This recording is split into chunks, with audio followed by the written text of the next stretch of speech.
শহীদ জিয়াউর রহমানের এই সমাধিতে শান্তিপূর্ণভাবে কোনো কর্মসূচি পালন করতে পারে নাই।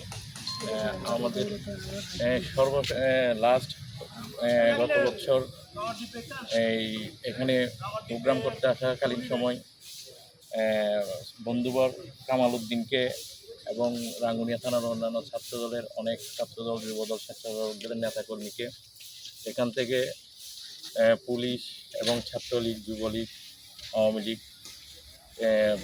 গাড়িতে উঠে দিয়ে নির্মম অত্যাচারের যজ্ঞলীলায় মেতে উঠেছিল।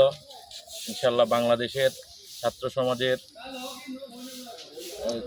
ছাত্র জনতার বিপ্লবে আজকে ওই যুগের সমাপ্তি হয়েছে।